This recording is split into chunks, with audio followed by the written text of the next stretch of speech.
नमस्कार दोस्तों, आप सभी का स्वागत है हिंदू एकेडमी के यूट्यूब चैनल पर।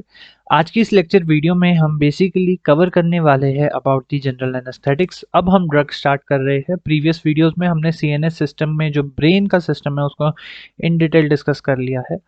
अब हम स्टार्ट करेंगे जनरल एनेस्थेटिक्स के साथ। आई हाईली रिकमेंड कि आप थोड़ी सी वीडियो को फास्ट फॉरवर्ड मीन्स थोड़ी सी स्पीड को फास्ट करके देखिए, तो आपको एक फ्लो में समझ आने में मज़ा आएगा। तो देखिए, जनरल एनेस्थेटिक्स को समझने के लिए हमें पहले ये समझना होगा कि हमारा जो ह्यूमन बॉडी है उसमें जो ह्यूमन ब्रेन है, ठीक है, ह्यूमन ब्रेन वो किस तरीके से काम कर रहा है वो हमने एनाटॉमी में पढ़ लिया है। अब हमें एक पोर्शन रहता है एनाटॉमी का जो हम इसी लेक्चर वीडियो में कवर करेंगे, वो है about the neurotransmitters. About the neurotransmitters. अब न्यूरोट्रांसमीटर्स के बारे में आपको क्यों पता करना है, इसको ध्यान से सुनना। आपकी बॉडी में जो भी फंक्शनैलिटीज हो रही है वो सारी चीज़ें एक पर्टिकुलर केमिकल के कारण या केमिकल की एक्टिवेशन के कारण उसकी वजह से प्रोड्यूस किया गया एक रिस्पॉन्स है। हम न्यूरोट्रांसमीटर्स दो तरीके से अपना एक्शन दे सकते हैं। एक है आईपीएसपी जनरेट करवा के और दूसरा है आपका ईपीएसपी जनरेट करवा के। अब ये आईपीएसपी और ईपीएसपी क्या चीज़ें हैं, अब इसको थोड़ा सा ध्यान से समझ लेते हैं। आईपीएसपी का मतलब है inhibitory inhibitory post synaptic potential. Inhibitory post synaptic potential means ऐसा पाथवे या फिर ऐसा एक्शन जो कि आपके सिस्टम की एक्टिविटी को इनहिबिट कर रहा है, कूल डाउन कर रहा है, रेस्ट कर रहा है, मीन्स उसकी एक्टिविटी को डिक्रीज कर रहा है। और दूसरा है आपका एक्साइटेटरी। कौन सा है दूसरा? Excitatory post synaptic potential. अब दोनों में फ़र्क ये है कि अगर मान लीजिए हम एक ग्राफ प्लॉट करते हैं, ठीक है, ये ग्राफ प्लॉट किया हमने। It is between the action it is between the action and neurochemical, ठीक है, न्यूरोकेमिकल का रिलीज। ठीक है। अब बेसिकली क्या हो रहा है कि अगर अब ये आपकी एक जनरल पॉइंट है, ठीक है, ये आपकी बॉडी का नॉर्मल स्टेट है, ये है आपकी बॉडी का नॉर्मल स्टेट। अगर इस नॉर्मल स्टेट से अगर इस नॉर्मल स्टेट से जो ये आपका ग्राफ है, अगर आईपीएसपी जनरेट होता है, मैं ग्रीन वाला इंडिकेट कर रहा हूँ फॉर आईपीएसपी। अगर आईपीएसपी जनरेट किया जाता है आपकी बॉडी के द्वारा, बॉडी के neuro neuro neuro nervous system के द्वारा, तो बेसिकली आपके सिस्टम की जो एक्टिविटी है वो घटेगी, मींस एक्शन जो है वो कम होगा, मींस एक्टिविटी स्लो डाउन होगी, आपकी सिस्टम की एक्टिविटी घटेगी। फॉर एग्जांपल आप जब रात को सोते हो तो उस पॉइंट ऑफ टाइम पे आप रेस्टिंग पोजीशन पे चले जाते हो। कौन सी पोजीशन पे चले जाते हो? आप रेस्टिंग पोजीशन पे चले जाते हो। अगर आप रेस्टिंग पोजीशन पे चले गए तो उस टाइम आपकी बॉडी काम कंडीशन में आ जाती है, जिसकी वजह से आपकी बॉडी के सिस्टम्स जो होते हैं बेसिकली जो ओवर एक्टिवेटेड है वो सारी चीज़ें एक डाउनफॉल भी नहीं बोलूँगा, एक रेस्टिंग पोजीशन में जाती है। अगर आपके सेल्स ईपीएसपी जनरेट करवा रहे हैं, न्यूरल नर्वस सिस्टम के सेल्स ईपीएसपी जनरेट करवा रहे हैं, तो आपके सिस्टम की एक्टिविटी बढ़ेगी। क्या होगी? आपके सिस्टम की एक्टिविटी बढ़ेगी। तो this is for your EPSP means excitatory post synaptic potential, means excite कर रहा है आपके सिस्टम की एक्टिविटी को। और दूसरा क्या था आपके पास? आईपीएसपी इनहिबिटरी पोस्ट सिनैप्टिक पोटेंशियल, आपके सिस्टम की एक्टिविटी को इनहिबिट कर रहा है। तो दो चीजें क्लियर आउट हो गई है। चलो जी, वेरी गुड। अब नेक्स्ट चीज देखते हैं। आपके पास जो न्यूरोकेमिकल्स है वो ये दो पाथवेज को जनरेट करवाने में मदद करते हैं, और ये न्यूरोकेमिकल्स कौन कौन से हैं अब उसको भी थोड़ा सा जान लेते हैं। चलिए, न्यूरोकेमिकल्स इनके बेसिस पे तीन कैटेगरीज में डिवाइडेड है। एक है आईपीएसपी जनरेटिंग, एक है ईपीएसपी जनरेटिंग, और थर्ड कैटेगरी होती है बोथ। मींस ऐसे न्यूरोकेमिकल्स जो कि दोनों कैटेगरीज को जनरेट करवाने की क्षमता रखते हैं। अगर मैं सबसे पहले न्यूरोकेमिकल्स में बात करूं जो कि आईपीएसपी को जनरेट कर रहे हैं, इनहिबिटरी पोस्ट सिनैप्टिक पोटेंशियल को जनरेट कर रहे हैं, वो रहते हैं आपके सबसे पहला गाबा। GABA। गाबा। गाबा की फुल फॉर्म होती है gamma amino butyric acid. It is the amino gamma amino butyric butyric acid. आपके सिस्टम में ये बहुत ही इंपॉर्टेंट काम करता है गाबा, क्योंकि आपके सिस्टम में बेसिकली क्या काम करेगा, आईपीएसपी को जनरेट करने का काम करेगा। और ज़्यादातर केसेस में हम जो अभी ड्रग्स पढ़ने वाले हैं further, anaesthetics, anti anxiety drugs, sedative hypnotics, वो सारी इस गाबा न्यूरोट्रांसमीटर के इर्द गिर्द ही घूमेगी। गाबा के बाद हमारे पास एक और न्यूरोट्रांसमीटर आ जाता है, ग्लाइसिन। ग्लाइसिन ग्लाइसिन बेसिकली हमारे पास एक स्पेशल न्यूरोट्रांसमीटर है जो कि स्पाइनल कॉर्ड, ब्रेन स्टेम में पाया जाता है। स्पाइनल कॉर्ड और ब्रेन स्टेम में ज़्यादातर इसकी आपको प्रेजेंस देखने को मिलती है। अब इनकी जो एक्टिवेशन है ये किसके द्वारा होती है, वाया दी क्लोराइड चैनल्स। देखिए अभी तक हमने जब हमने नर्वस सिस्टम पढ़ा था, सॉरी कार्डियोवास्कुलर सिस्टम पढ़ा था, हमने आयंस के बारे में भी पढ़ा था कि कौन सी आयन कौन सा काम कर रही है। तो आयंस हमने बेसिकली सोडियम, पोटेशियम, कैल्शियम, इनके बारे में पढ़ा था। अब जो एक आयन हमारे पास, एक और इम्पॉर्टेंट आयन है जो कि है कैल्शियम। कैल्शियम एक बहुत इंपॉर्टेंट आयन है जो कि रेस्ट करवाती है आपकी बॉडी में, सिडेटिव कंडीशन प्रोड्यूस करवाती है, आईपीएसपी जनरेट करवाने में मदद करती है, वो है आपका कैल्शियम। तो कैल्शियम से ही आपके ये सारे जो भी हम अभी पढ़ेंगे, गाबा, ग्लाइसिन, ये सब उससे काम करेंगे। नेक्स्ट हमारे पास दूसरे आ जाते हैं जो कि ईपीएसपी जनरेट कर रहे हैं। क्या जनरेट कर रहे हैं, ईपीएसपी की जनरेशन कर रहे हैं। EPSP means excitatory post synaptic potential। excitatory post synaptic potential basically excitation produce करेगा। जब आप एक एक्साइटेड कंडीशन में हो, उस पॉइंट ऑफ टाइम पे आपकी बॉडी में जो भी एक्शन होगा वो ईपीएसपी के द्वारा कराया जाएगा। किसके द्वारा कराया जाएगा, ईपीएसपी के द्वारा। ईपीएसपी में आपके पास दो इंपॉर्टेंट न्यूरोट्रांसमीटर्स होते हैं जो कि होते हैं एस्पार्टेट एस्पार्टेट और ग्लूटामेट और ग्लूटामेट ग्लूटामेट। सो यहाँ पे ये चीज़ भी क्लियर आउट हो गई है कि एक्साइटेशन करवा रहे हैं, मीन्स आपकी बॉडी को एक एक्साइटेशन कंडीशन में लेके आ रहे हैं, अलर्ट कंडीशन में लेके आ रहे हैं। सो ये एक इंपॉर्टेंट चीज़ हो गई यहाँ पे। अब कुछ ऐसे न्यूरोट्रांसमीटर्स भी होते हैं आपके पास जो बोथ एक्शन दे रहे हैं। क्या एक्शन दे रहे हैं, बोथ एक्शन। इसको मैं दूसरे कलर से इंडिकेट करता हूँ क्योंकि ये बहुत ही स्पेशल है और बहुत ही इंपॉर्टेंट है। Both means IPSP and EPSP, they have the ability to generate both IPSP and EPSP। अब ये कौन कौन से है, अब इसको थोड़ा सा ध्यान से समझ लेते हैं।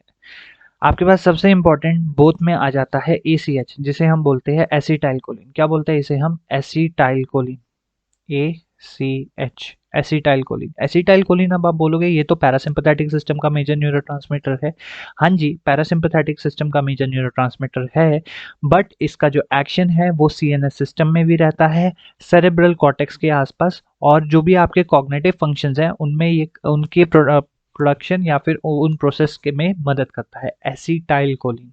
ठीक है, एसिटाइल कोलिन एक बहुत ही इंपॉर्टेंट न्यूरोट्रांसमीटर है, मींस ये आईपीएसपी जनरेट करवाने में भी मदद कर सकता है और साथ के साथ it can also produce EPSP. ठीक है जी।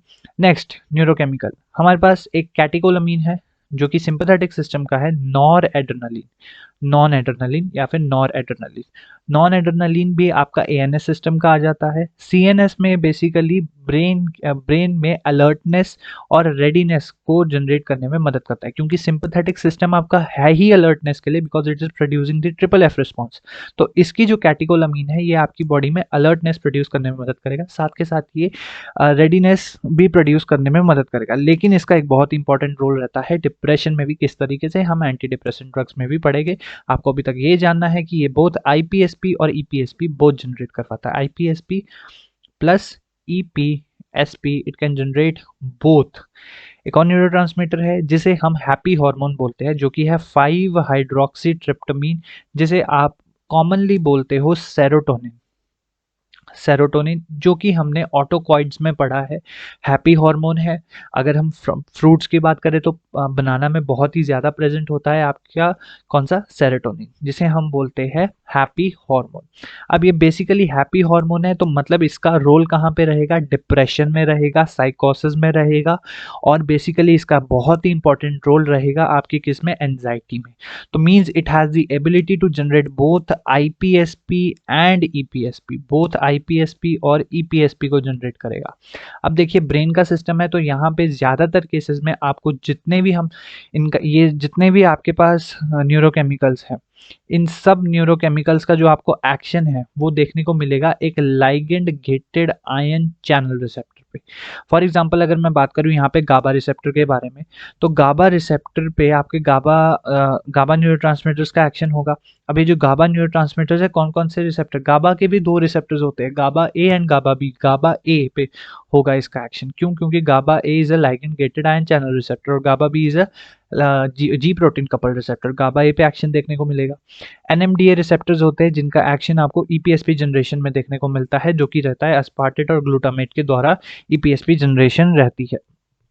नेक्स्ट अगर हम बात करें एसिटाइल कोलिन, ये सेरेब्रल कॉर्टेक्स में, नॉन आपके ब्रेन में। और 5-हाइड्रोक्सीट्रिप्टामाइन का जो मेजर रिसेप्टर रहेगा वो होगा 5HT3 receptor. 5HT3 receptor because एक लौता ऐसा सेरोटोनर्जिक रिसेप्टर है जो कि ligand gated ion channel receptor है। कौन सा है? Ligand gated ion channel receptor है। साथ के साथ इनका एक मेजर एक्शन आपको क्लोराइड चैनल्स पे भी देखने को मिलेगा, जो कि हम गाबा में, हम बेसिकली जब सेडेटिव हिप्नोटिक्स पढ़ेंगे उन सारी ड्रग्स में हम क्लोराइड चैनल से रिलेटेड भी एक्शन देखने को हमें मिलेगा। तो यहाँ पे first part of this lecture video is completed, that is about the neurotransmitters. अब सेकंड पार्ट करते हैं जो कि है जनरल एनेस्थेटिक्स की इंट्रोडक्शन। जनरल एनेस्थेटिक्स ऐसी ड्रग्स जो कि आपकी बॉडी पर एक्शन प्रोड्यूस करती है, एक रिवर्सिबल एक्शन होता है किसका? सेंसेशन लॉस का। General anaesthetics basically pain sensations को रिलीव करती है। जो भी आपकी सेंस ऑर्गन्स है उनको थोड़े टाइम के लिए, एक रिवर्सिबल पीरियड के लिए आपको डिसेंसिटाइज करती है। और साथ के साथ ये जनरल एक्शन दे रही है, means it has a major action on your brain system. तो अगर ब्रेन सिस्टम पे मेजर एक्शन देखने को मिल रहा है तो मींस यहाँ पे सिडेशन भी आपको देखने को मिलेगी।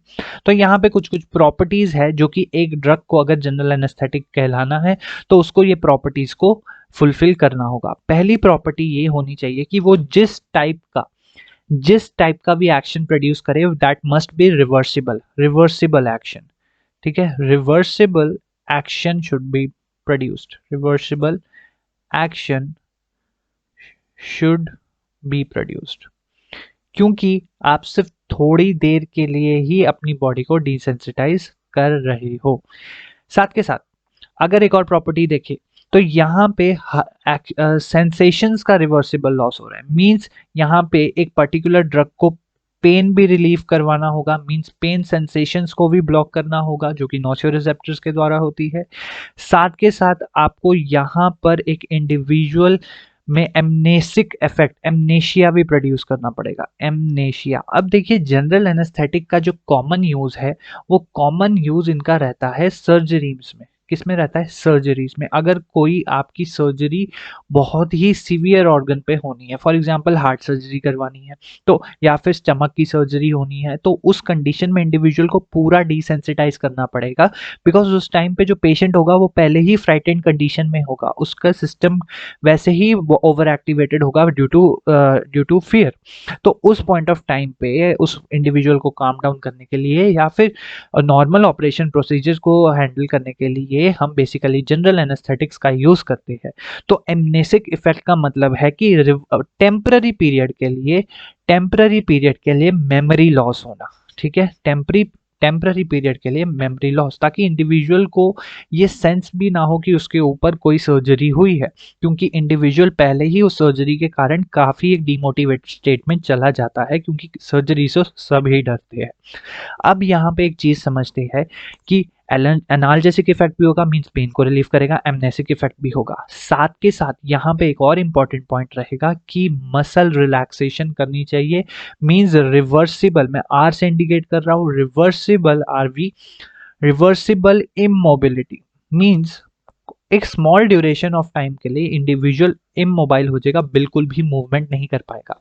देखिए वैसे तो जनरल है तो मींस पूरी ब्रेन पे एक्शन होगा। एनेस्थेटिक्स दो टाइप के होते हैं, general anaesthetics and local anaesthetics. अगर आपको कोई सिंपल सर्जरी करवानी है, फॉर एग्जांपल आपको अपने हाथ पे कोई सर्जरी करवानी है पेशेंट को, तो सिर्फ हम उस हाथ के आसपास या इंजर्ड पार्ट के आसपास के सिस्टम को डिसेंसिटाइज करेंगे। फॉर एग्जांपल डेंटिस्ट सिर्फ और सिर्फ आपके थ्रोट सेक्शन का या फिर मैक्सिलरी सेक्शन में ही आपके पास एनेस्थेटिक देते हैं, उसको हम लोकल एनेस्थेटिक बोलते हैं। उस पॉइंट ऑफ टाइम पे एमनेसिक इफेक्ट नहीं प्रोड्यूस होता, इमोबिलिटी प्रोड्यूस नहीं होती। साथ के साथ ये रिवर्सिबल लॉस तो वहां भी रहता है, सिर्फ पेन सेंसेशंस का या फिर सेंसेशंस का वहां पे लॉस किया जाता है। यहाँ पे जनरल एनेस्थेटिक्स का एक मेजर हमने मेजर जो पोर्शन है, मेजर इंट्रोडक्शन वो क्लियर कर ली है। अब थोड़ा सा देखते हैं कि जो जनरल एनेस्थेटिक्स है, इनका जो मैकेनिज्म ऑफ एक्शन है वो किस तरीके से है। मैकेनिज्म ऑफ एक्शन को समझने से पहले हमें एक इम्पॉर्टेंट टर्म है जिसे हम बोलते हैं MAC, that is called as MAC, उसको समझना पड़ेगा। MAC, MAC stands for minimum alveolar concentration, that is minimum alveolar concentration। अब इसका मतलब क्या है, इसको भी जरा समझ लेते हैं। देखिए, मिनिमम एल्वियोलर कंसंट्रेशन का मतलब आपके आपके पास ये है कि जब आपने एक पर्टिकुलर एनेस्थेटिक ड्रग दी, ठीक है, तो उसका मिनिमम कंसंट्रेशन मींस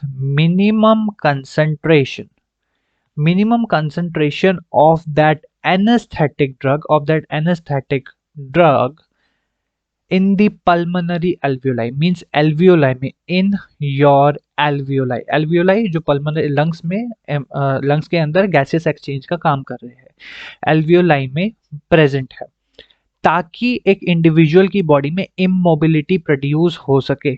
क्या हो सके? इमोबिलिटी प्रोड्यूस हो सके। Drug in alveoli to produce immobility.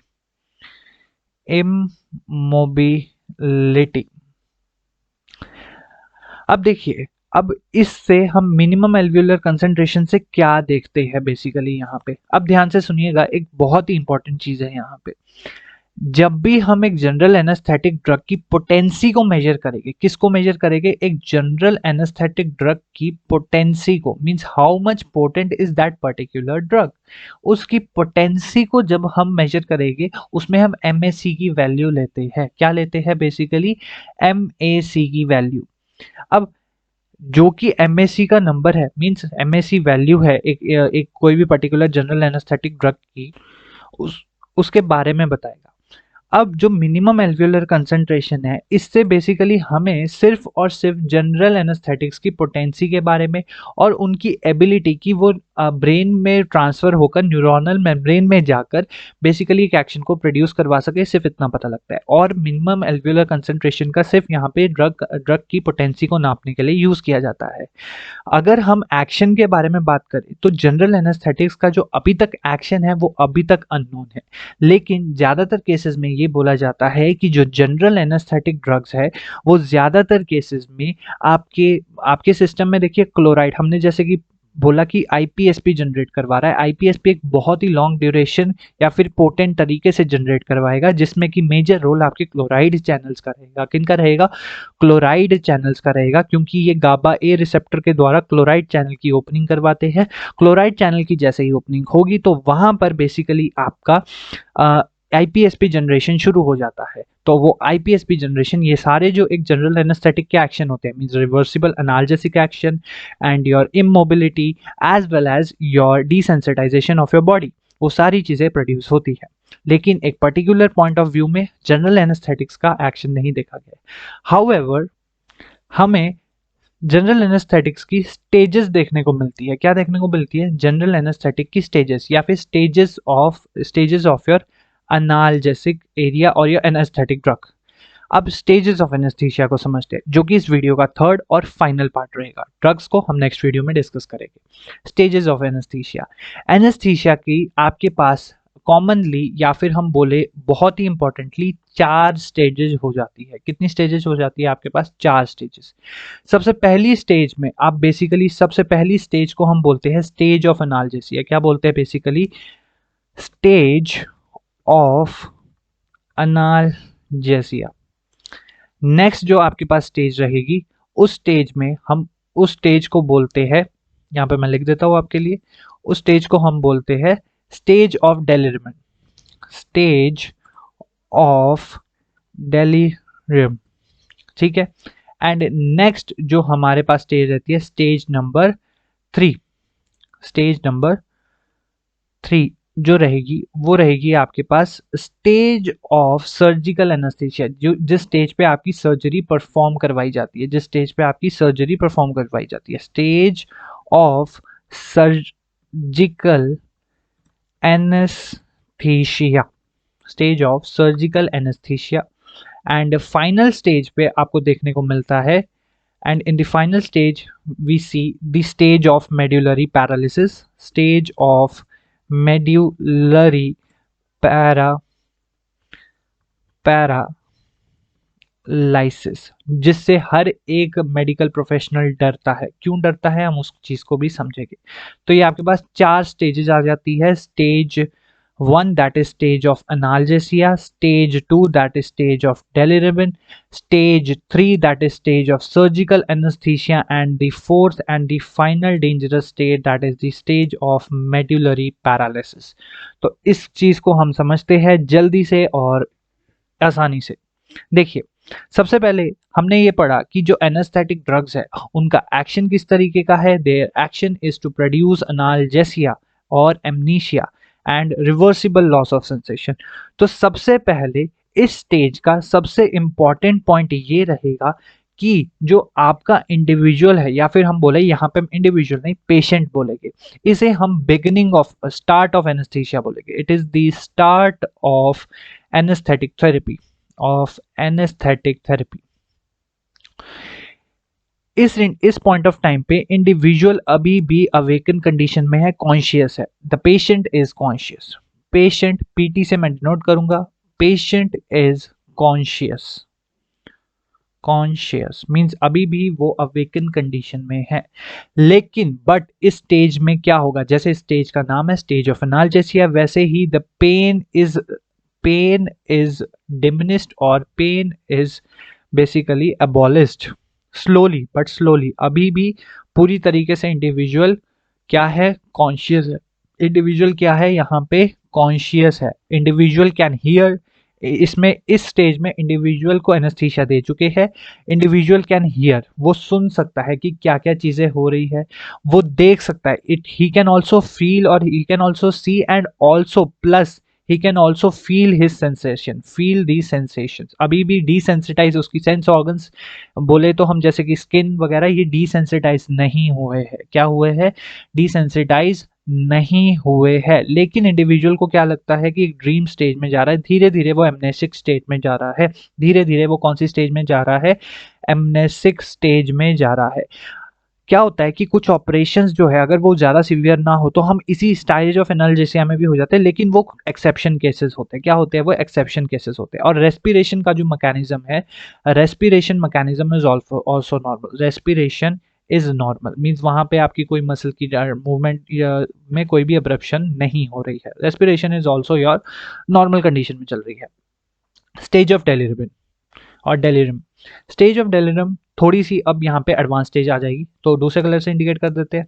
ठीक है जी, stage of delirium. Stage of delirium में बेसिकली जो पेशेंट रहेगा आपके पास, कॉन्शियसनेस, उसकी जो कॉन्शियसनेस है वो लूज होने लग जाएगी। ठीक है, पेशेंट जो है लॉस ऑफ कॉन्शियसनेस स्टार्ट हो जाएगा। Loss of consciousness, consciousness, individual धीरे धीरे अपनी सारी कॉन्शियसनेस को छोड़ने लगेगा धीरे धीरे। ठीक है, धीरे धीरे। रेस्पिरेशन रेगुलर रहेगी। ठीक है, regular respiration, normal respiration, respiratory system में कोई भी आपको गड़बड़ देखने को नहीं मिलेगी, रेगुलर रेस्पिरेशन देखने को मिलेगी। थर्ड इंपॉर्टेंट पॉइंट क्या है आपके पास कि यहाँ पे पेशेंट जो है, अगर मान लो इंडिविजुअल जो है यहाँ पे सिंपैथेटिक सिस्टम की एक्टिविटी इंडिविजुअल में बढ़ जाएगी। ठीक है, तो मींस यहाँ पे क्योंकि बॉडी सेंस करने लग जाती है कि इंडिविजुअल अनकॉन्शियस हो रहा है, उसे अवेक करना है, तो basically sympathetic, SYTH, sympathetic system जो है वो अपनी एक्टिविटी धीरे धीरे बढ़ाएगा, अपनी एक्टिविटी बढ़ाएगा। ठीक है, सिंपैथेटिक सिस्टम की एक्टिविटी बढ़ेगी। सिंपैथेटिक सिस्टम की एक्टिविटी बढ़ने के कारण जो आपका क्या होगा, हार्ट रेट बढ़ता है, इंडिविजुअल का हार्ट रेट बढ़ेगा, इंडिविजुअल का इवेंचुअली ब्लड प्रेशर भी बढ़ेगा।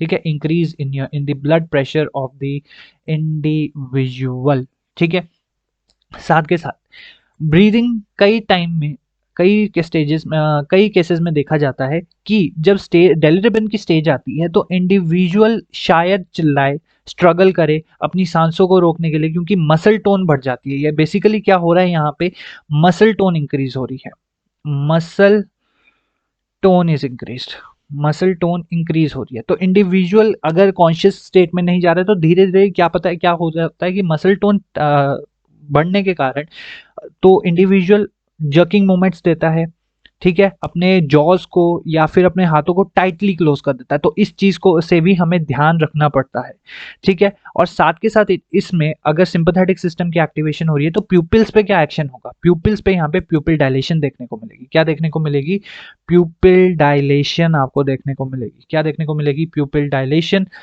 और कॉन्शियसनेस लॉस होती है लेकिन ब्रीदिंग रेगुलर रहती है। तो ये रहता है स्टेज डेली में। स्टेज डेली में आपको क्या चीजें देखने वाली है जो जिससे कि आप थोड़ा सा सतर्क रहेगा जो भी मेडिकल प्रैक्टिशनर होगा।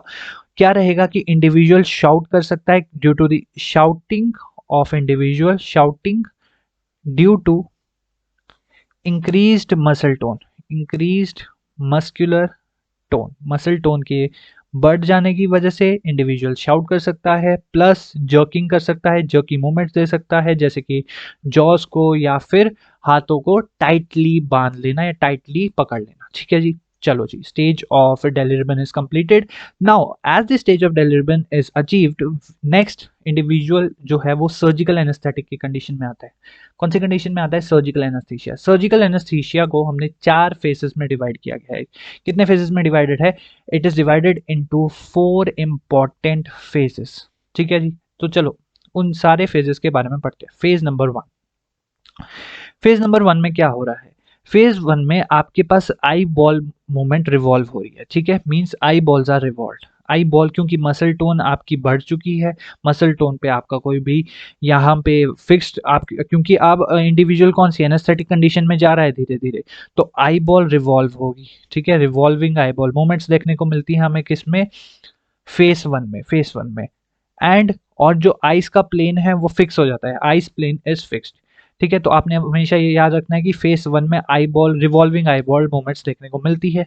फेज 2 में आपको क्या देखने को मिलेगा, फेज 2 कॉर्नियल और लैरेंजियल मसल्स या फिर कॉर्निया, कॉर्निया, कॉर्निया और लैरिंग्स के जो रिफ्लेक्स है, प्लस है ये टी नहीं है, लैरिंग्स के जो रिफ्लेक्स है आपके पास वो लूज हो जाएंगे, loose reflexes, loses reflexes mean जो रिफ्लेक्स मूवमेंट वो कर रहे थे वो सारी मूवमेंट्स वहां पे अबॉलिश हो जाएगी क्योंकि आपकी मसल आपकी बेसिकली यहाँ पे सर्जिकल एनेस्थीसिया कंडीशन है, आप थर्ड स्टेज में पहुंच चुके हो।